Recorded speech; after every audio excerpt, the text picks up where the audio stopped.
Hello everyone. आज एक experiment और देखना है।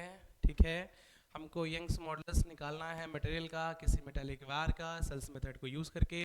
तो सबसे पहले यंग्स मॉडल्स की बात बता दें। यंग्स मॉडल्स इक्वल टू होता है लॉन्गिट्यूडनल स्ट्रेस को अगर लॉन्गिट्यूडनल स्ट्रेस से डिवाइड कर देंगे ना तो आपका यंग्स मॉडल्स आ जाएगा। ठीक है, अच्छा मान लीजिए एक रॉड है, रॉड को रिजिड सपोर्ट से सस्पेंड कर दिया, इसका लेंथ एल था, इसमें एम जी वेट सस्पेंड कर दिया ना।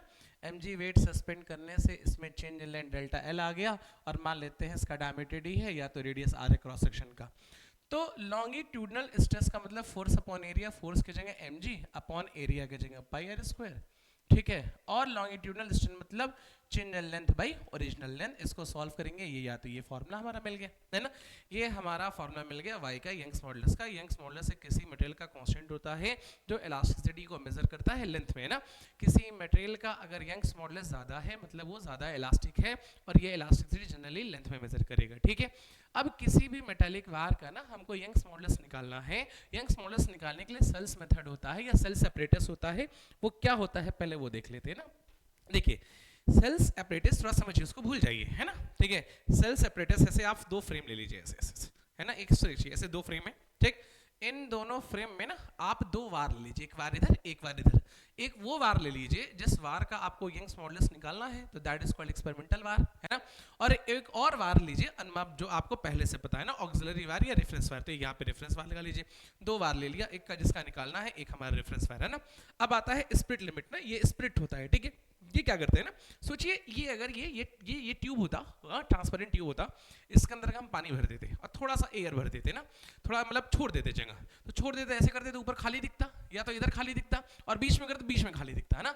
इसको कहते हैं स्प्लिट लेवल। क्या कहते हैं? स्प्लिट लेवल ना। अब मान लीजिए स्प्लिट लेवल ऐसे दो सेम लेवल पे है, ठीक है, तो इसका जीरो बीच में आ गया एयर बबल।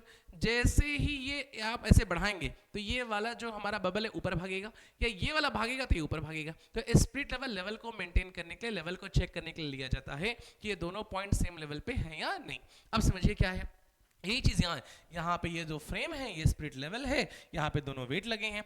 यहाँ पे लगा होता है एक स्फेरोमीटर। क्या लगा होता है?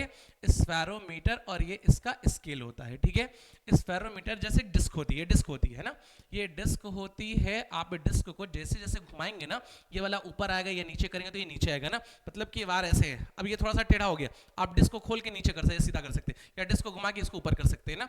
तो ये वाले लेवल को मेंटेन करने के लिए डिस्क को घुमाएंगे। ये जो इंस्ट्रूमेंट लगा है, इस इंस्ट्रूमेंट को हम स्फेरोमीटर कह रहे हैं, ये स्प्लिट लिमिट है। ठीक, अच्छा अब समझिए, जिस वार का आपको वाई निकालना है उसका लेंथ हमने मेजर कर लिया, एल है, मीटर स्केल को यूज करके कर लिया। ठीक, फिर वर्नियर कैलिपर को यूज करके इसके डायमीटर को मेजर कर लिया, डायमीटर भी आ गया, और मान लिया अभी ये स्फेरोमीटर की रीडिंग आर नॉट है। तो ध्यान से देखो, L length of the wire है, R not reading of spherometer है, और डी हमारा डायमीटर ऑफ वायर है। ठीक है, स्फेरोमीटर हो गया, लेंथ ऑफ द वायर हो गया, डायमीटर हो गया, ये हमारा पूरा अपरेटस हो गया ना। अब इसमें करेंगे कैसे, ध्यान से समझिए। देखिए क्या करना है, देखिए पहले मान लीजिए ना, पहले मान लीजिए इसको छोड़ते हैं। ठीक है, पहले रीडिंग स्फेरोमीटर की आर नॉट थी। ठीक है, आपने M1 लगाया तो रीडिंग R1 हो गई, है ना, मतलब रीडिंग थोड़ी सी बढ़ गई तो लेंथ तो चेंज हुआ ना। तो चेंज इन लेंथ M1G लगाने से इसका जो चेन लेंथ आया वो आया R1 माइनस R0। ठीक है, अब उसको फिर बैलेंस करा लीजिए, और बैलेंस कराने के बाद फिर से M2G लगाइए और फिर से डेल्टा L2 निकालिए, तो ये वैल्यू R2 माइनस R0 आएगी। तो बार बार एक्सटेंशन निकालना है वेट को लगा के। हम लोग जानते हैं F is equal to KX, KX equal to mg, अब चेंज इन लेंथ mg के डायरेक्टली प्रोपोर्शन होता है, चेंज इन लेंथ mg के डायरेक्टली प्रोपोर्शन होता है, तो ग्राफ हमारा स्ट्रेट लाइन बन गया। ठीक, डेल्टा L और mg में हमने ग्राफ बना लिया। अच्छा, अब जो ग्राफ बनेगा वो स्ट्रेट लाइन बनेगा। अब समझिए, tan theta is equal to perpendicular, that is delta L, और अपॉन क्या, mg, ये हमारा tan थीटा की वैल्यू होगी। आपको एक्सपेरिमेंट करके यही ग्राफ बनाना होगा। ठीक है, ग्राफ बना लेंगे, बाकी फिर से आपका कैलकुलेशन है ना। y is equal to mg upon pi R square delta L into original length L. अच्छा अब ध्यान से देखिए, यहां से हम सॉल्व कर रहे हैं, y इज इक्वल टू, ठीक है, y is equal to mg upon delta L, mg upon delta L into क्या, l upon pi R square. ठीक है, इसको उधर भेजिए, y into delta L upon M G is equal to L upon pi square लिखिए चाहे area लिखिए, है ना। ये जो चीज देखेंगे आप delta L upon M G, ये टैन थीटा आ गया तो इसके जगह टैन थीटा, तो y की value L upon tan theta into A. और देखिए आप रिजल्ट निकालेंगे, ग्राफ बनाएंगे, वहां से टैन थीटा निकलेगा। लेंथ आपने मीटर स्केल से मेजर कर लिया है और डायमीटर निकालेंगे वर्नियर कैलिपर से तो एरिया आ जाएगा और डाटा पुट करके आप यंग्स मॉडुलस निकाल सकते हैं। यही आपका एक्सपेरिमेंट है, सिंपल सी बात है ना। ठीक, आप जनरली भी कर सकते हैं लेकिन ज्यादा अच्छा रिजल्ट के लिए सारे ऑपरेटर्स हमको चाहिए होता है। ठीक है, अच्छा अब आ जाइए, एक क्वेश्चन था, थोड़ा सा हमें बता दीजिए। कह रहा है ये आपके पास एक वार है, एक आपके पास ये वार है, ये ऑक्सिलरी वार है या तो रेफरेंस वार है, ठीक है, और ये आपका एक्सपेरिमेंटल वार है। ठीक है, कह रहा है इस पे स्प्लिट लेवल लगा हुआ है, इसका जो हमारा बबल है बीच में है, अगर इसके ऊपर हम वेट बढ़ाएंगे, अगर हम जो हमारा एक्सपेरिमेंटल वार है, एक्सपेरिमेंटल वार के ऊपर अगर हम वेट को बढ़ाएंगे तो ये बबल किधर जाएगा, तो ये नीचे आएगा, ये लेवल नीचे होगा तो ऊपर जाएगा, तो यहाँ हमारा बबल ऊपर जाएगा, है ना। यही चीज कह दिया, अगर यही चीज इसके ऊपर वेट को कम करेंगे तो अगर उसमें इधर जा रहा तो इसमें इधर जाएगा क्योंकि इधर शिफ्ट होगा। ये क्वेश्चन पूछा है, कहीं पूछा तब कहाँ है ये मुझे नहीं ध्यान में, है ना। अच्छा अब समझिए और क्वेश्चन आते हैं। देखिए फिर क्या कहा, कह रहा है ग्राफ दिया है, डेल्टा एल दिया है, वेट दिया है, लेंथ दिया है, एरिया दिया है, वाई निकालना है। सिंपल सी बात है, tan theta is equal to कितना होता है, अभी हम लोग पढ़े थे ना, डेल्टा एल अपॉन के एम जी, वही वेट ना, ठीक है। तो डेल्टा एल के लो अगर 1 ले लेते हैं, 1 ये 1 ना, इसका ऑर्डर दिया है ये चीज, तो 1 इंटू 10 पे पावर -4 तो अपॉन एम जी की जगह 20। और हम लोग जानते हैं y is equal to L upon area into tan theta, तो L की जगह हम लोग क्वेश्चन में दिया 1, एरिया की जगह दिया है 10 पे पावर -6 और टैन थीटा की जगह इसी का उल्टा, तो 20 इंटू 10 पे पावर -4 तो हो जाएगा 20 इंटू 10 पे पावर 10 या तो 2 इंटू 10 पे पावर 11 न्यूटन अपॉन क्या हो जाएगा मीटर स्क्वायर। ये यंग्स मॉडुलस की वैल्यू आ गई। ठीक है, एक ये क्वेश्चन हो गया ना। चलिए फिर आगे देखते हैं, ध्यान से देखिएगा। In the given figure curve between delta x और वेट के बीच में कर्व दिया हुआ है, ठीक है। अच्छा जो कर्व है ना किसी वार का, वो डॉटेड लाइन से रिप्रेजेंट कर रहा है। चलिए यहां तक हम लोग पढ़ लिए। If we use an another wire, दूसरा वार लेते हैं बट सेम मटेरियल का, ना दूसरा वार लेते हैं मगर सेम मटेरियल का, मतलब पहले का जितना यंग्स मॉडुलस है उतना ही दूसरे का यंग्स मॉडुलस है, ठीक है। If we use another wire of the same but double length, अच्छा तो दूसरे वाले का जो लेंथ है पहले वाले के लेंथ का डबल है, ठीक। फिर डबल रेडियस, जो दूसरे वाले का रेडियस है वो पहले वाले का डबल है, तो इनमें से कौन सा वायर होगा। ध्यान से देखो, अभी पढ़े हैं tan theta is equal to L upon A into Y, ठीक। पहले वायर के लिए थीटा मान ले, L1 मान ले और A1 मान ले, y को y रहने दे रहे हैं ना, क्योंकि दोनों वायर का y सेम है, सेम मटेरियल का है, ठीक है। tan थीटा 2 दूसरे वाले का लेंथ डबल है, L2 की जगह 2L1 लिख सकते हैं, ठीक है।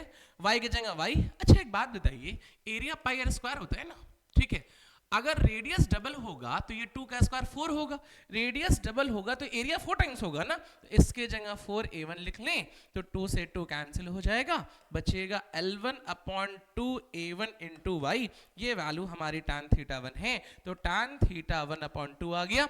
दूसरे का स्लोप पहले के स्लोप का क्या है, हाफ है, और कम है मतलब हमारा ऑप्शन कौन सा है, थर्ड। ज्यादा तो ऑप्शन हमारा कौन सा होता, 2 होता। ये भी क्वेश्चन सॉल्व हो गया, ठीक है। फिर आइए क्या करते हैं, ध्यान से देखिए। कह रहा है in the Searle's experiment 4 wire है, ठीक है, are made up of same material, 4 wire है, सबके सब सेम मटेरियल सेम टेंशन, है ना। सेम मटेरियल है मतलब सबका वाई सेम होगा, सेम टेंशन है मतलब mg कह लीजिए, टेंशन कह लीजिए, फोर्स कह लीजिए, वो सारी वैल्यू सेम है ना। अप्लाइड, ठीक। देन द लार्जेस्ट एक्सटेंशन, है ना, सबसे ज्यादा एक्सटेंशन किस में आएगा, ये क्वेश्चन में पूछा, याद रखिएगा ये सारी चीजें कांस्टेंट है। y इज इक्वल टू अभी पढ़े हैं mgl upon pi R square into delta L, है ना। डेल्टा एल की वैल्यू लिख सकते हैं mgl upon pi R square into Y. अच्छा ये टर्म mg मतलब टेंशन फोर्स कांस्टेंट है, ये भी कांस्टेंट है, प्रोपोर्शनल टू बचा कितना है L बाई आर स्क्वायर, और L बाई आर स्क्वायर के प्रोपोर्शनल तो L बाई ये 2d, ये डायमीटर बाई 2 होता है ना, तो d स्क्वायर। ये रेशियो जिसका ज्यादा उसका एक्सटेंशन ज्यादा। आपको लेंथ और d दिया हुआ है, रेशियो पुट करके चेक करिए किसका मैक्सिमम आता है, जिसका मैक्सिमम आएगा उसका डेल्टा एल मैक्सिमम होगा, सेकंड में भी ऑप्शन होना चाहिए, ठीक। चलिए फिर आइए, ए वार फिक्स्ड वॉल्यूम, चलिए वार का वॉल्यूम फिक्स है, चलिए फिक्स करा लेते हैं। Don into wire of length L length का वार बना लेते हैं। Wire is subjected to a constant force, एक फोर्स एफ लगा देते हैं और एक्सटेंशन आता है डेल्टा एल। ठीक, कांस्टेंट वॉल्यूम का एक वार लिए जिसका लेंथ एल है, कांस्टेंट फोर्स एफ लगा लिए, डेल्टा एल है ना।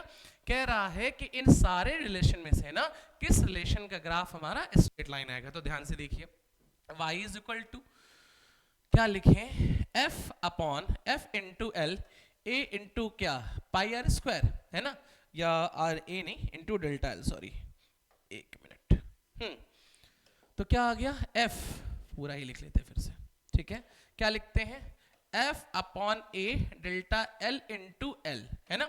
यहाँ पे f और y कांस्टेंट है, डेल्टा l की वैल्यू लिख सकते हैं, क्या लिखें, fl upon a into Y. यहाँ पे f और y कांस्टेंट है। अच्छा, एरिया के बारे में कई बात नहीं किया, एरिया कांस्टेंट नहीं है, वॉल्यूम कांस्टेंट है, तो वॉल्यूम बनाइए, इसको आप fl square upon a into L into Y लिख सकते हैं। एरिया इंटू एल वॉल्यूम हो गया, तो is equal to fl square upon, ठीक है, ये आपका आ गया, यहाँ पे मैं क्या छोड़ दिया, ये y छोड़ दिया ना, हाँ, तो ये वॉल्यूम हो गया, वॉल्यूम इनटू y आ गया। अब देखो ये कांस्टेंट है, ये कांस्टेंट है, ये कांस्टेंट है, तो delta l proportional to l square आ गया, delta l proportional to l square, ये वाला हमारा आंसर होगा, है ना। इसका ग्राफ हमारा स्ट्रेट लाइन आएगा। ठीक, फिर आइए अगला क्वेश्चन। अगला क्वेश्चन में क्या है देखिए, कह रहा है if the temperature of wire double the Young's modulus, है ना, अगर किसी वार का टेम्परेचर डबल कर दिया जाए तो उसके यंग्स मॉडुलस पे फर्क क्या पड़ेगा।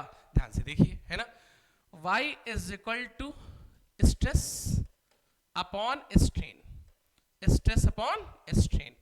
अच्छा, हम लोग जानते हैं कि change in length is equal to initial length 1 plus alpha delta T होता है ना, ये हमने पढ़ा है, आपने पढ़ा होगा ना लीनियर एक्सपेंशन से। तो L is equal to L not 1 plus L not alpha delta T, इसको उधर भेजें, ये फाइनल लेंथ है, ये initial, L minus L not is equal to L not alpha delta T.